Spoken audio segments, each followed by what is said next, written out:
the idea is that what I keep seeing happen is you go into a restaurant and you ask the waiter what's good, and they tell you, oh, the shrimp is very popular.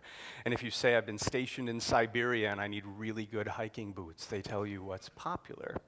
And even when I was getting a hotel to come out here, the first sort option that they give you is popularity.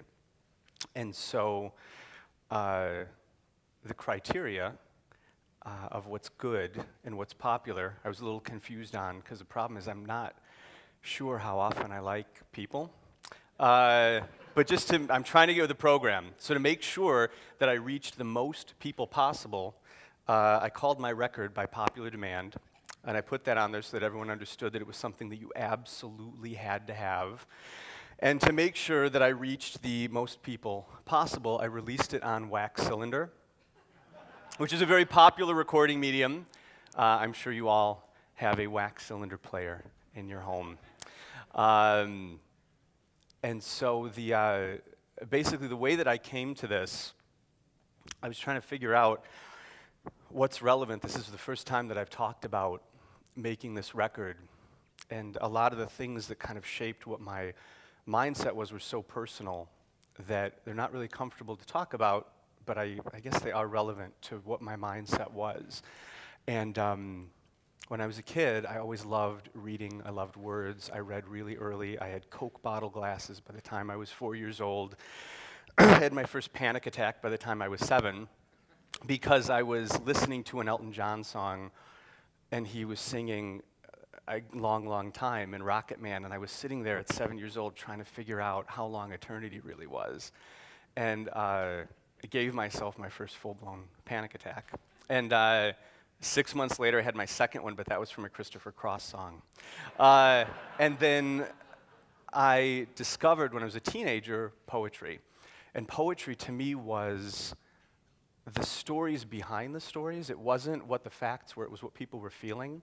And it gave a context to history for me that was so powerful that if people said, what do you want to be?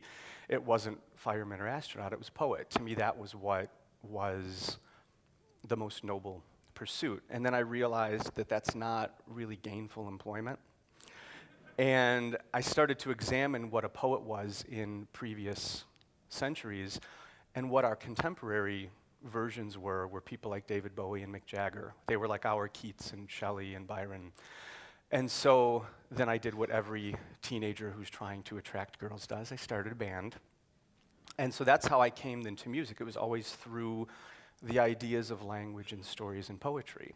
And so I really enjoyed being a performer. And when I was young, my mother passed away. And so the bravado that you need to get on stage and tell people what I have to say is more important than what you're thinking right at this moment was completely deflated. And if someone asked me anything definitive about what my foundation was or what I believed, it was completely gone. And I'm sure you all notice people love to talk about themselves, and people love to talk and not listen. And I just felt like I didn't have anything to say. And everything that I was reading and everything that had a resonance of truth to it, there were always 10 questions for every answer. And so that really affected the way that I felt about performing. And I definitely wrote, but it was always trying to problem solve things in my brain and trying to figure out how I felt about something and to kind of get me through it. But it wasn't something that I really felt okay telling someone, because it was something that worked for me, but I didn't know that it would work for anyone else. Another thing that happened is that my mom was sick for 10 years, and when she got sick the first time, I asked her, well, what would you do if you could make your life whatever you wanted it to be? And she said, I hate my job. It's customer service. People are terrible. And I would love to just open a flower shop. And once she articulated that, I saw her get healthy. And then after she got healthy and didn't do that, she went back to her miserable job. She got sick again. We had the same conversation. And the second time, she said again, I would open a flower shop. And I watched her get healthy again. And the third time, I just felt like, I mean, I guess metaphysically, it's like she had these two chances. So I feel like there's a voice that's inside us that wants us to be healthy, that wants us to find what we're supposed to do. And we're not trained, I guess the world trains us to resist it. And so what I've tried to do is just in my listening and in my thinking, just tried to let the river be what it was and just do my best to use the oars to kind of keep from hitting the walls. And so because my mom was sick for so long, I'm a terrible, terrible sick person. If I get like a fever of 98 degrees, the first thing I do is make my will, because just in my head, it's like, I'm clearly dying. Something is gonna happen right now. And every time that happened, I thought, these notes that I've documented for myself and these stories that I've written down, that I should document them, I should do something with them. And it reached a point where I thought, okay, this is the time that I do need to record, I do need to make this record. And the technology was just destroying me. I couldn't figure it out. There's infinite possibilities with digital. And it was destroying what I thought the art was. The immediacy of it was completely gone. And so I just started kind of backtracking. What if I used an old tape machine? What if I used a 4-track? What if I did this? And then I started going back in history and going back to what the earliest recording methods were. And if you look at those businessmen, they're waiting for this guy. And so Thomas Edison came up with the idea at the World's Fair in Paris in 1889 is where he presented it. And you had the Eiffel Tower presented there. This is the pavilion of machines. And inside the pavilion of machines, they had all of these brand new inventions. And you have to remember, we're so used to moving pictures, we're so used to, digital technology. Look at everything we're doing today. There was no way to record sound before he was marketing this machine. He's a little tired from making that. And so this is one of the first prototypes. This is from 1887, and this one's from 1888. And you would go to concerts and they would play sound back through these old machines. It was such a revolutionary technology. This is a home model. And then there he's thinking about how much money he's made from doing that. But so when I decided, I was like, this to me resonates. It feels very, very spiritually right. I needed to find a machine. You can find a machine. I was able to find some of the recording parts, but the problem is, if you've ever tried to buy cassette tapes, it's hard to find those. No one has made the blanks in, 85, 90 years. So I had to find kind of a personal mad scientist like. Wax cylinders. This is stearic acid, first of all. It used to be rendered cow fat, but now it is made from palm tree wax. That's the base of the wax. Next, we have Arm & Hammer washing soda. Ooh. And the reason why is it contains sodium carbonate, which is actually what it is. It doesn't just contain it, that's all it is. And we can't get Red Devil Lie anymore, unfortunately. Where did I put that? Why can't you get it anymore? Because people unfortunately use it to make meth. So this is Sean Borey.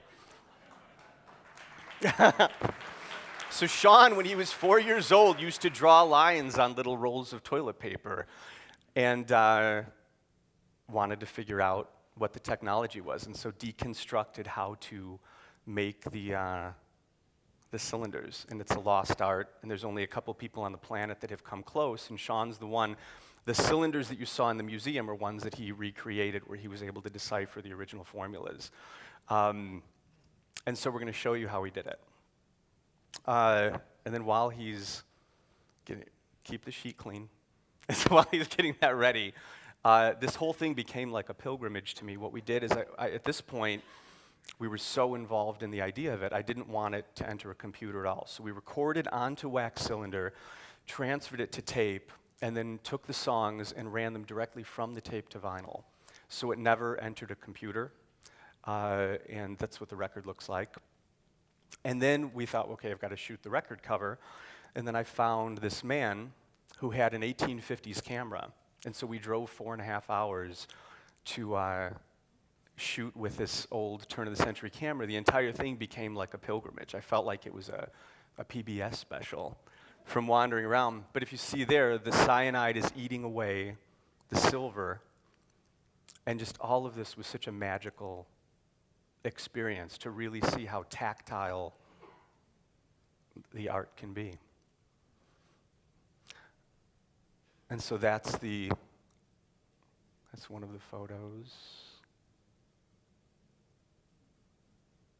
So we shot these in Ohio, and then that's the shot that we have for the record cover. And we figured out why everyone looks so serious, because you have to stand still for 40 seconds. That's why everyone looks like they've been panning for gold. And my wife has cholera, and my baby has dysentery. And so we brought our dog, and we got her to sit still for all but the last 2 seconds, and then she turned her head. And the woman that sold us the communion dress said, "You have a very lucky little girl." We're like, "Yeah, she's going to be." So then there's more photos. This is right after I robbed the bank. And this is right after I tied the lady to the train tracks. And then that's the record. And so yeah, so we're going to show you how we made the record. It's really anticlimactic after the dog photo. You think that's warm enough? Or do I need to talk about robber barons and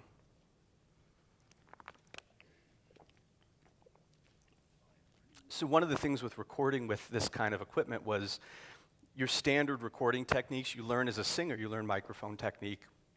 None of that works with this. The equalization or the options of what you can do are pretty much limited to moving your chair back and forth or singing louder or trying to play louder. And so when we first started recording, it was an interesting crisis as far as the things that you had to learn, I guess, is the best way to put it, like kind of on the fly of working with a machine like this.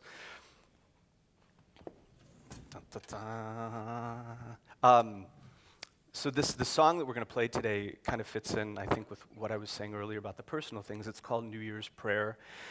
And when I watched the movie Walk the Line, they talked about, or they had the scene where he was telling Johnny Cash, if you've got 2 minutes left to live, what would you say? And I feel spiritual, but not religious. And I guess I kind of thought, in that moment when you're confronted with what is there, you know, whether what it is, being raised Catholic, I use kind of Mary as the imagery, but the idea is all the things that I've tried to do, which is be present and be transparent and be as aware of myself as I can be, you know, what does that mean at that moment? So I don't know. So this is what is going to go through my head if I get hit by a bus when I leave here today. You let me know when you're ready. Okay. You don't have to whisper. I'm going to turn this down a little on here just because I'm going to sing. Then. Now, Mary, you don't know me, but I've watched you for a long, long time.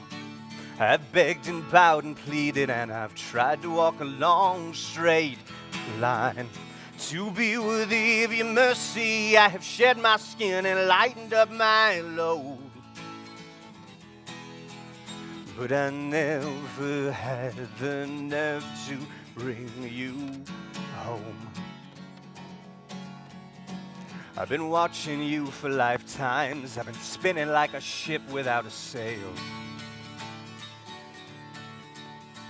I've crossed 1,000,000 mountains. I've killed the beasts that barred my way.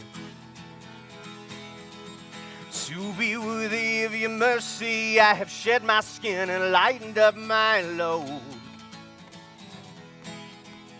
But I never had the nerve to bring you home. Now, Mary, if you can hear me, I will promise you that I will sing this song with all the faith that I can muster, and I pray that you will sing along. If it echoes around the valleys, then the satellite will bring it to your room. And if you do right by me, then my love would aim to please. I'd be on my knees and pray to marry you.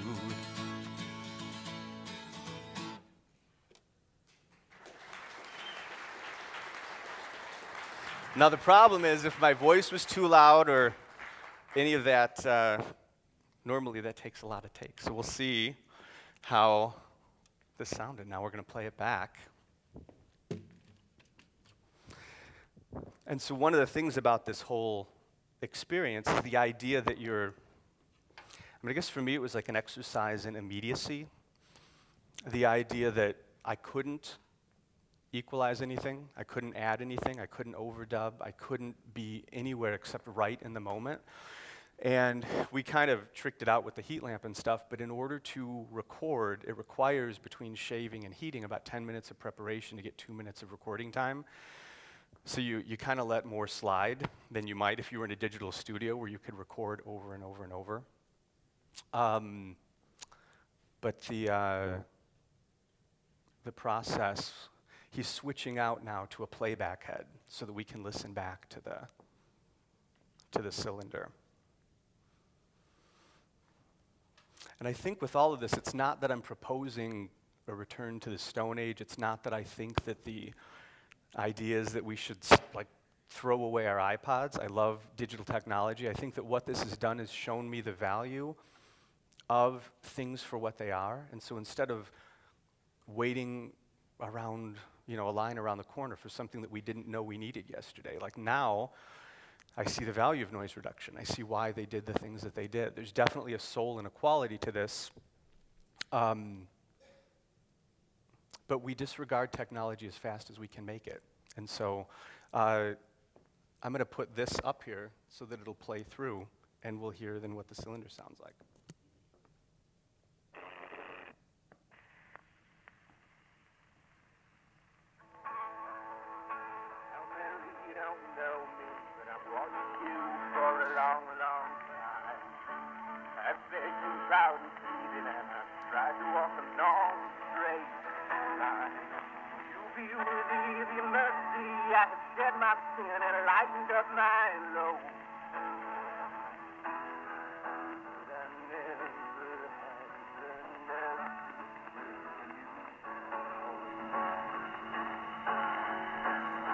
Watching you for lifetimes, and spinning like a ship without sail. I've crossed a million mountains, I've barred my way.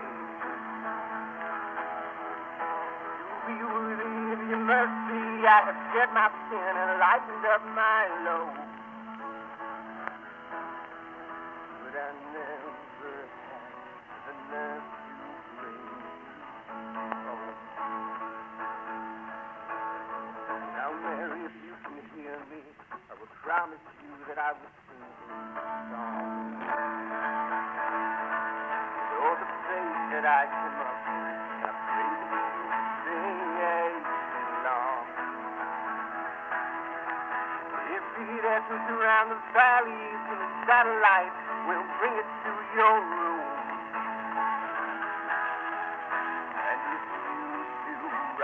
Right, in my love would aim to I'd be on my knees and pray.